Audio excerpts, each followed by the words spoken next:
평택의 새로운 시대가 열립니다. 문화로 하나 되며 평화로 하나 되며 대한민국에서 가장 빠르게 도약하는 도시 평택. 혁신적인 일자리와 자연 속 휴식이 공존하는 도시. 행복한 도시, 건강한 도시. 평택이 희망찬 미래를 열어갑니다.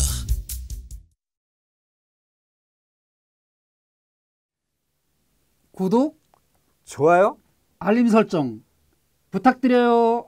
부탁드립니다.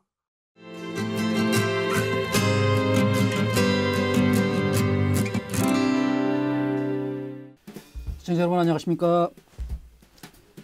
노동운동가 이상무의 노동이야기 근무 중.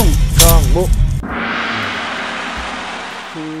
지난 시간에 문재인 정부가 개혁을 하려고 하는 그런 노동법 개혁 문제를 좀 다뤘어요.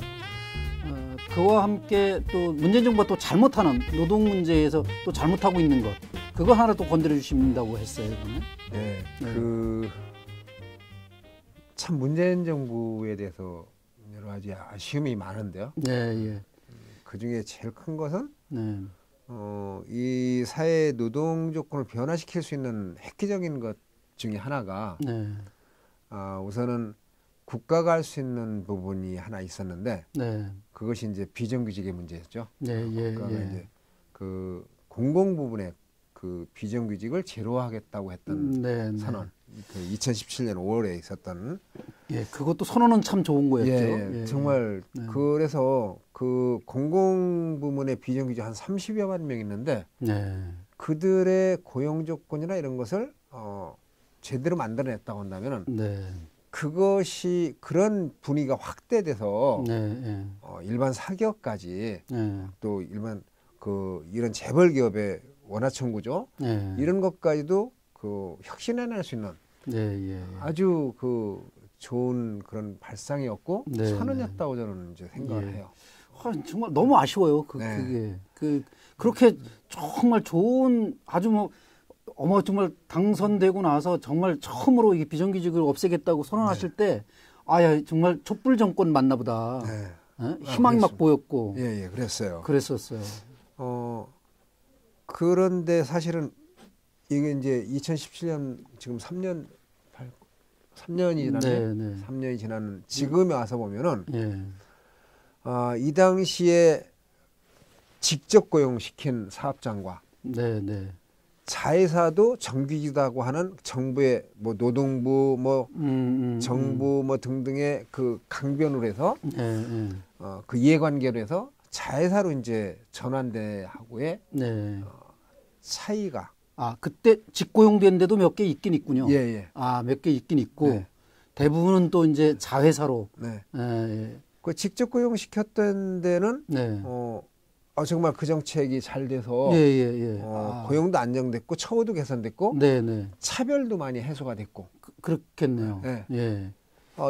이렇게 돼 있는 상태이고. 그때 얘기하기를 그 용역회사라고 하던 사람들, 요 짱들, 임원들 이런 사람들이 먹던 급여 부분이 이 노동자들에게 갈 테니까 당연히 급여도 안정적이고 이거 정규직 노동자들과 함께 이제 같은 회사 직원이 됐으니까 그렇죠. 차별도 사라질 테고 처음에야 이제 쭈삣쭈삣 하겠지만 그건 조금 세월이 흐를 문제고. 근데 그런 회사들이 좀 몇 개 있긴 있군요. 예, 그런 데가 있어요. 그건 박수 받을 일이고. 이제 거기에는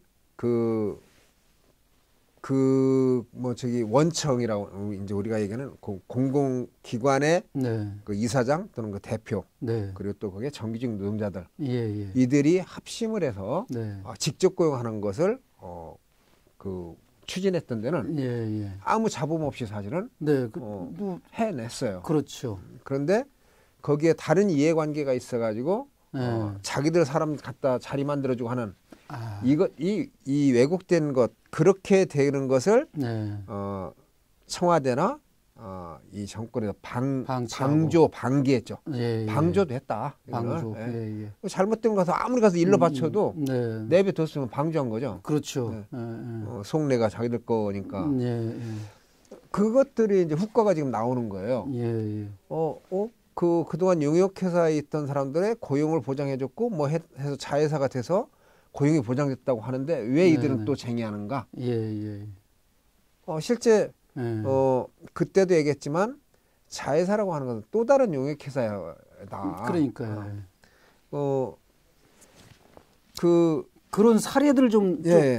지금 이제 제가 보면은 그 한국 지역난방 공사에 이제서 용역업체로 있었던 노동자들을 직접 고용해주지 않고 한국 지역난방 안전지부라고 하는 뭐 이렇게 이제 자회사를 만들어 가지고 만들어서 이제 운영을 하고 있습니다. 그런데 여기에 이 자회사 사장이 독립적으로 여기는 이윤을 만들어낼 수 있는 데거든요. 독립적으로 운영하는 권한이 없다는 거예요. 그러니까 이윤이 발생되면은 그 이윤이 그 원청에서 어떤 승인 없이는 단 10원도 여기에 이윤을 만들어낸 이 노동자들한테 처우 개선을 쓸 수가 없다는 겁니다. 원청에서 내려오는 돈만 가지고 하는 거니까 별도로 뭐 그 다른 그렇죠. 수익 사업이 없고. 그러니까 그리고 원청에서 모든 거를 관리하기 때문에 예를 들어 임금 인상, 이들의 임금 인상이라고 하는 거는 저임금으로 돼 있기 때문에 정부에서 2.8% 아니면 2.9% 공공기관 임금 인상 이것을 여기다만 갖다 똑같이 적시하면 안 되는 거예요.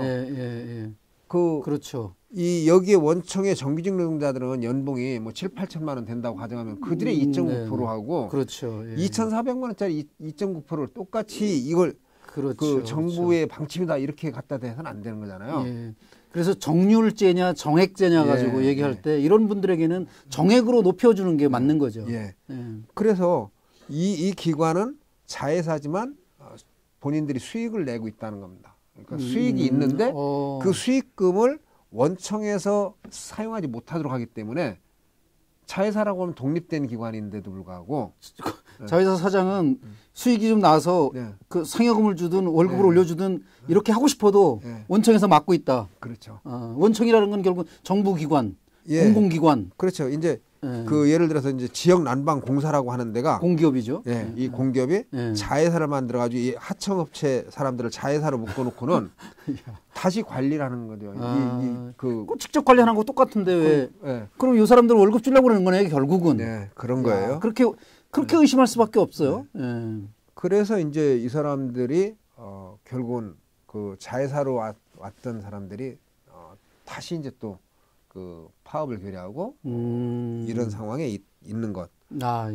그리고 또 이런 지방 정부에서 그 뭐 용인경전철도로 하고 뭐 김포에는 골드라인이라고 하는 이런 데도 사실은 용인경전철은 또 다른데 그 김포의 골드라인은 서울교통공사의 자회사예요. 서울교통공사 이제 김포는 서울은 아니니까 서울교통공사에서 자회사를 만들어서 이게 이제 그렇죠. 서울교통공사가 김포시에서 발주하는 그 이 경전철 운영권을 따낸 거군요. 따낸 거예요. 따냈으면은 그 교통공사가 직접 운영을 하면 되는데 사람을 뽑아서 운영하면 되는데 이 김포 골드라인이라고 하는 자회사를 설립하는 겁니다. 설립해서 여기에 그 채용된 사람들에 대한 인건비나 이런 거를 아주 저가로 해서 서울교통공사의 그 신규 채용자는 예를 들어서 그 초임이 3천만 원이라고 그러면은 여기는 2천만 원에 이렇게 일하는 조건을 만들어서 운영을 하는 겁니다. 그리고 이건 서울시 교통사에서는 그 단 10원도 이쪽으로 돈을 보낼 수 없다라는 거. 이런 것들 그러니까 이것을 직접 운영하고 하면은 애초에 직접 운영하고 할 거였으면은 김포시가 부담을 더 하더라도 적정한 계약이 이루어졌을 텐데 여기에 있는 사람들의 일자리 서울교통공사에 있는 사람들의 뭐 그 임금 피크제라든지 아니면 정년이 다 된 사람들을 여기도 보내가지고 그 임금을 보전하려고 하는 그런 구상으로 만들었던 거라서 이걸 구체적으로 말씀드리면 시간이 좀 많이 걸리는데요.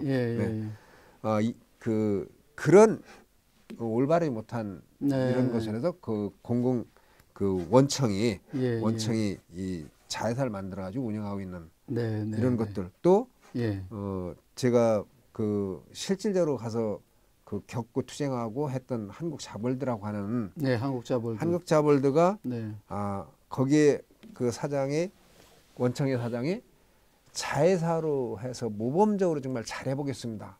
좋은 자회사를 만들겠습니다. 자기는 자회사 자신이 있습니다.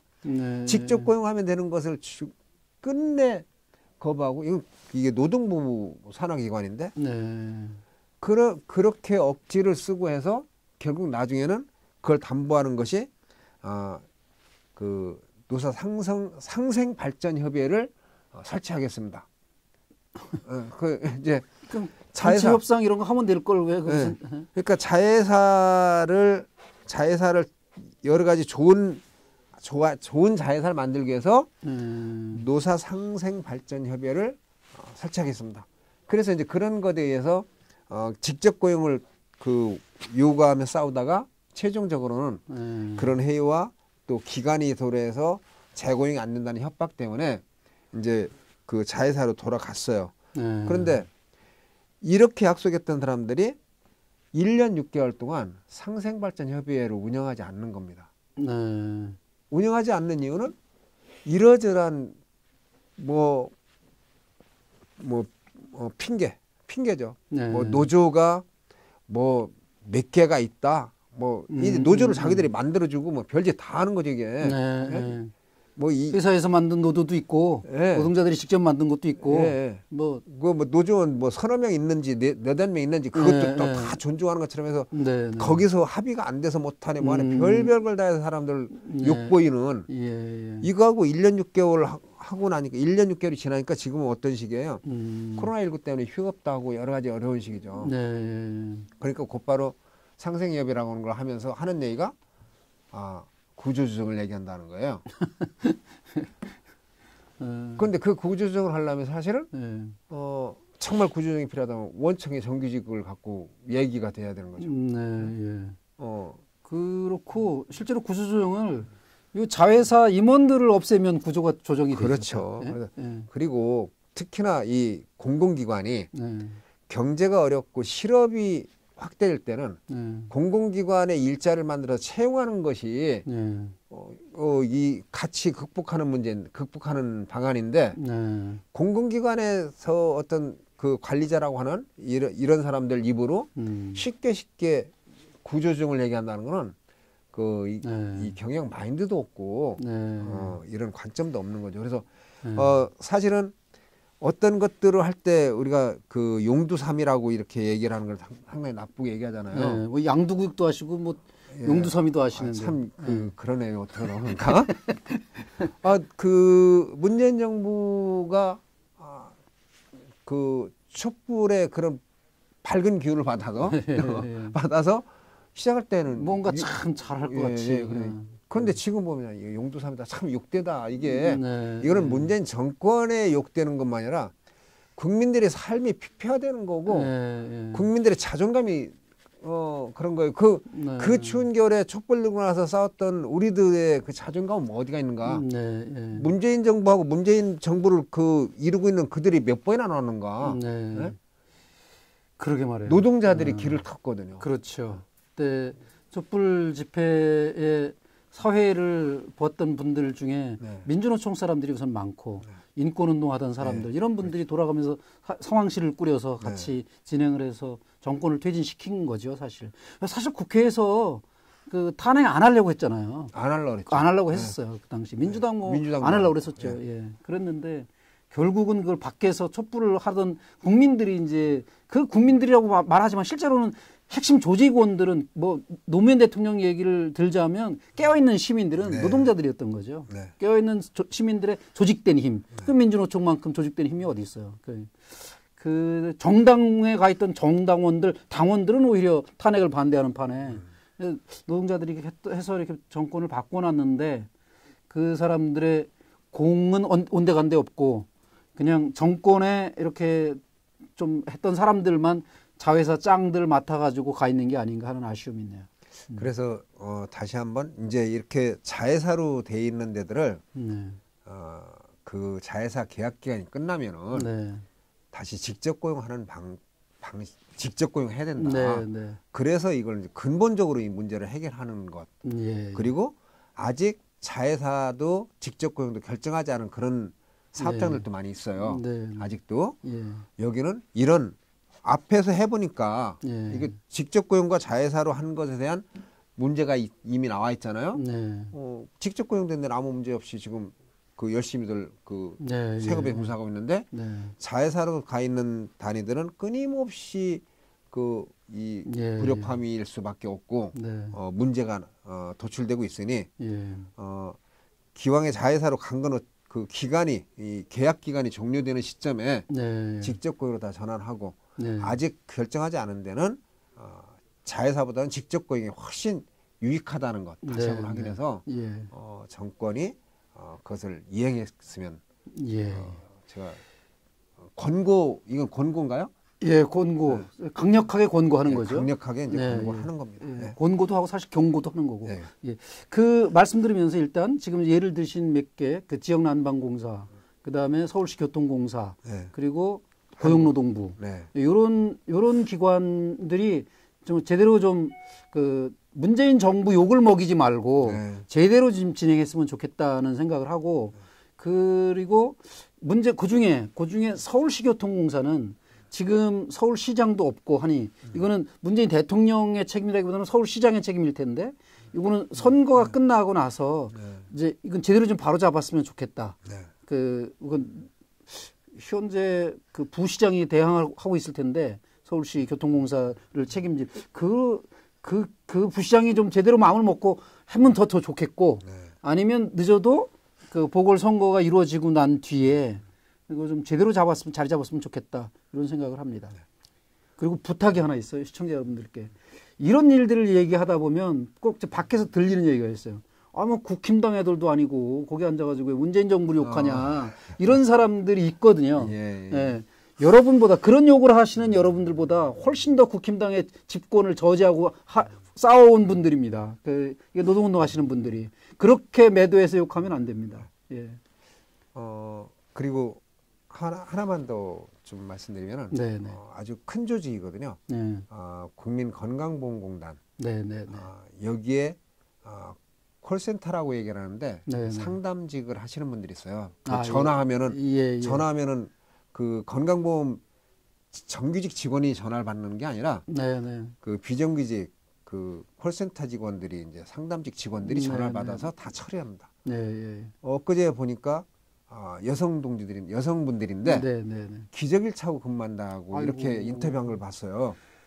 이 콜수 때문에 전화를 많이 받는 그것 때문에 이들을 직접 고용시키지 않고 과연 누구를 직접 고용시킬 건가? 직접 고용시켜줘야 된다. 이 사람이 어떻게 전화 콜수 때문에 그 생리작용이나 이런 거를 참아가면서 일을 해야 되는가? 이게 우리 사회가 그럴 수 있는가? 인권유린도 이건 보통 인권유리 아니고 제가 어렸을 때 국민학교 시절에 북에서는 화장실 가는 거 못 가게 하려고 구간 먹기 운동한다 이렇게 그거 배웠었잖아요. 이거 뭐예요 도대체 지금 21세기에 그 대한민국에서 실제로 있었던 실화냐 이거 실화냐 레알 이런 것 같아요 정말. 처음 들었어요 저는 그 인터뷰한 내용이 있어서 제가 그거 보고서 지금 이 시기에 이럴 수가 있는가. 그리고 그것이 결국은 직접 고용되지 않은 하청이라서 끊임없이 어떤 전화 콜수나 이런 것을 해서 그들의 처우를 갖고 얘기하기 때문에 이런 문제가 발생된다. 그래서 사람이 살아가는 사회, 노동이 존중이라고 하는 건 노동자가 일하기 편한 사회가 노동이 존중인 거지 그냥 말로 존중은 아닌 거죠. 그래서 이런 부분이 해소되는 거 지금 공공기관에 아직도 그 해결되지 않은 문제 비정규직의 직접 고용 다시 한번 강력하게 권고합니다. 말씀드리면서 다음번 예고를 좀 하나 하고 싶은데 가능하시면 근무중 이상무를 다음번 촬영은 농성하시는 분들 현장 가서 해서 어떻게 됐나 싶습니다. 여의도 국회 앞이든 뭐 어디든 우리 이성민 PD님 고생하시겠지만 추운 데서 이 농성하시는 분들도 계시지만 그분들을 격려할 겸 그분들의 말씀을 현장에서 이상무 위원장님과 함께 말씀을 들어보는 그런 방식으로 촬영을 하면 어떨까? 네, 말씀드리면서 그건 교섭 좀 해주시고. 자, 오늘 근무 중인 상문 여기서 마치도록 하겠습니다. 시청해주신 여러분들께 감사드립니다. 근무 중 상무 구독, 좋아요, 알림 설정. 또 어떻게 해요? 뭐야? 뭐가 또 있어요? 그 세 개인가? 구독, 좋아요, 댓글. 구독, 좋아요, 댓글, 알림 설정 공유해 주세요. 와.